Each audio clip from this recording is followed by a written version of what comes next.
Fala galera, estamos começando então nossa semana 3. Essa semana tem vários tópicos para a gente trabalhar, então mandei um pouco mais de exercício para vocês.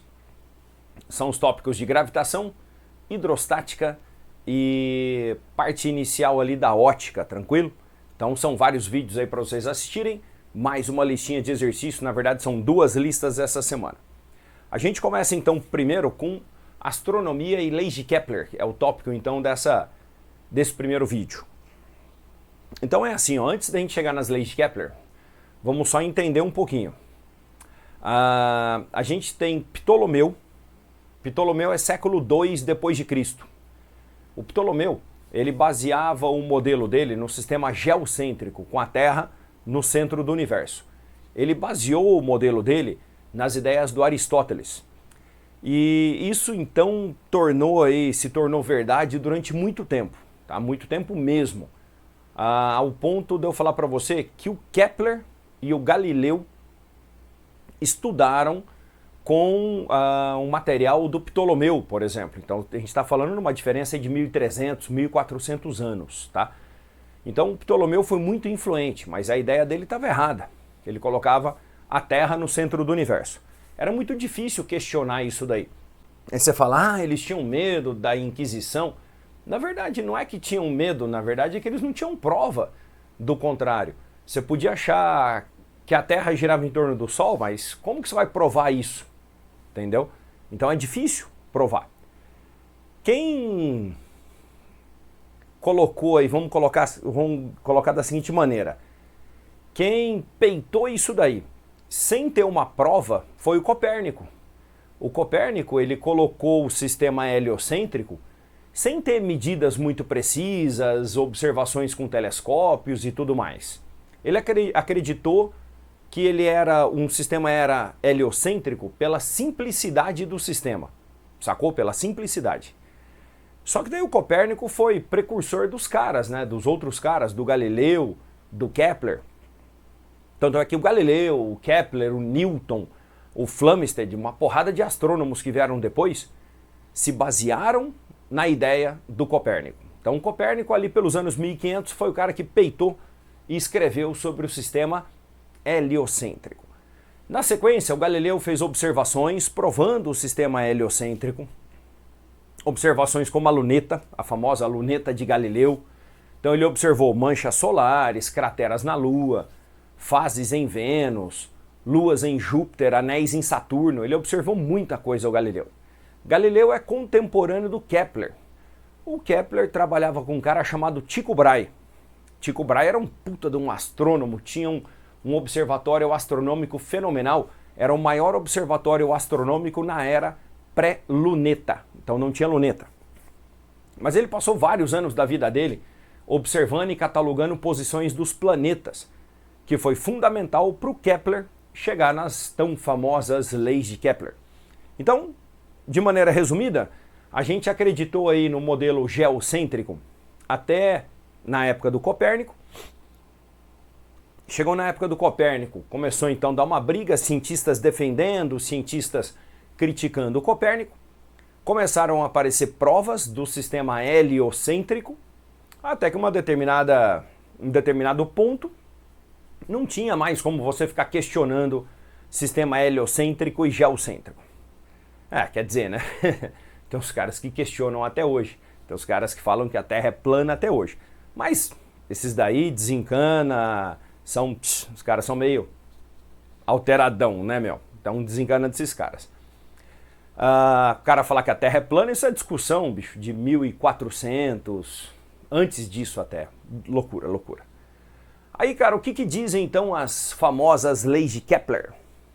Primeira lei, lei das órbitas. A partir dos dados experimentais do Tycho Brahe, o Kepler conclui que o planeta não gira numa órbita circular, ele gira numa órbita elíptica.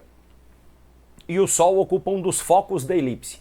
A elipse tem 2 focos e o Sol está em um dos focos. Tem 2, o Sol fica em um dos focos. Cuidado, essa elipse que eu desenhei, ela está muito esticada para um planeta, tá? A elipse real de um planeta é quase um círculo. Por isso que foi difícil dos caras descobrirem que a órbita era uma elipse, porque ela é muito parecida com um círculo. Aqui é só um desenho didático. Tem um momento que o planeta passa mais próximo do Sol, que é o periélio. Tem um momento que ele passa mais afastado do Sol, que é o afélio. Periélio, afélio. Tá aí, ó. Essa primeira lei foi baseada nos dados do Tycho Brahe. Órbita elíptica. A segunda lei fala a lei das áreas. Ele fala assim, ó. O vetor que une o planeta ao Sol varre áreas iguais em tempos iguais. Quando o planeta está perto do Sol, a velocidade dele é maior. Tá? Então, aqui no periélio é onde ele tem a velocidade máxima. E aqui no afélio é onde ele tem a velocidade mínima. Então ele acelera, velocidade máxima no periélio, freia, velocidade mínima no afélio. Então aqui ele é mais lento e aqui ele é mais rápido. Por isso que no mesmo tempo, ó, considerando T1 igual a T2, no mesmo tempo, ele percorre muito mais distância aqui. Só que o Kepler percebeu que se eu fechar essas duas áreas, as áreas são iguais. Então, áreas proporcionais aos intervalos de tempo, ou áreas iguais em tempos iguais, lei das áreas. Só toma cuidado quando eu falo periélio e afélio, hein? Periélio e afélio não determinam estações do ano. As estações do ano são devido à translação da Terra em torno do Sol com a inclinação do eixo de rotação. A inclinação do eixo de rotação é fundamental para as estações do ano. Periélio e afélio não tem nada a ver com solstícios e equinócios. Os solstícios é quando o Sol está passando pelos trópicos de Câncer e Capricórnio. Os equinócios é quando o Sol está em cima da linha do Equador. Então nós temos 2 equinócios no ano. Temos um solstício quando ele passa no trópico de Câncer e um solstício quando ele passa no trópico de Capricórnio. Fechado? E depois a terceira lei fala uma relação entre o período de órbita e o raio da órbita, o período e o raio. Então o período da órbita de um planeta se relaciona com a distância até a estrela ou até o Sol, de modo que T² sobre R ao cubo, T² sobre R ao cubo. Então todos os planetas do sistema solar, se você pegar o período, elevar ao quadrado, o raio elevar ao cubo, você vai ter um valor constante, sempre o mesmo valor. Essa constante se chama constante de Kepler, tá bom? Então essas são as 3 leis de Kepler, que junto com os conhecimentos de astronomia do Ptolomeu, do Copérnico, formam as bases da astronomia para o Newton chegar na gravitação universal. Legal? Desse assunto, vou fazer uma questão com vocês. Então esse vídeo é um vídeo mais curtinho, porque esse tópico aqui é fácil da gente revisar. Vou fazer uma questão com vocês. Ó, vou compartilhar, já está na tela. Com relação ao movimento, é a primeira questão. Movimento de translação da Terra em torno do Sol, assinale que for correto. A Terra realiza seu movimento de translação em torno do Sol numa órbita elíptica, certo?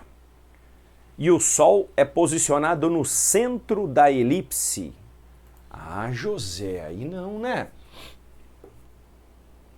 O Sol é posicionado em um dos focos da elipse, não no centro. Essa afirmativa, errada, errada, errada. Bora mais uma. No periélio, a velocidade de translação da Terra tem um valor máximo? Sim, a gente falou isso.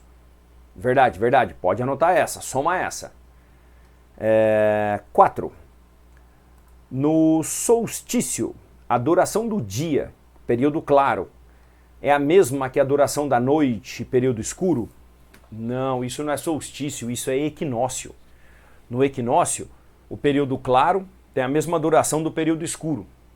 No solstício de verão, o período claro é maior que o período escuro. E no solstício de inverno, o período claro é menor que o período escuro. Então, já era. Até agora deu apenas 2.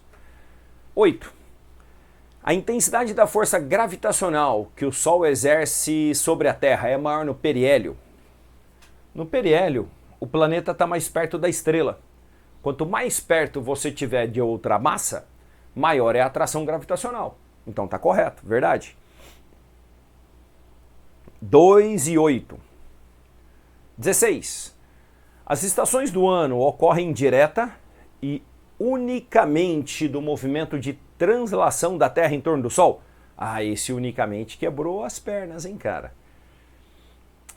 Por exemplo, poderia ter translação da Terra em torno do Sol, só que se o eixo de rotação da Terra fosse perfeitamente alinhado na verticalzinha assim, não teria estação do ano. Então não posso falar que é unicamente do movimento de translação. Se ele falasse depende do movimento de translação, tudo bem, unicamente não, aí tá estranho. Então, cara, essa questãozinha ficou 2 e 8, deu 10 aí a somatória. Tá aí.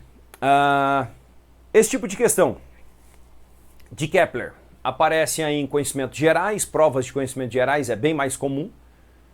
Dá para contextualizar com história, dá para você fazer uma questão mista de história, já vi muitas vezes isso daí. Dá para pegar também história da astronomia, pegando, por exemplo, em somatórias ou falsas somatórias, falando do Copérnico, falando do Ptolomeu, falando do Galileu, que é o começo do nosso vídeo de hoje, tá? Então tá aí, fizemos a primeira, ficou uma aula curtinha. Na próxima, gravitação de Newton. Valeu, José, até a próxima!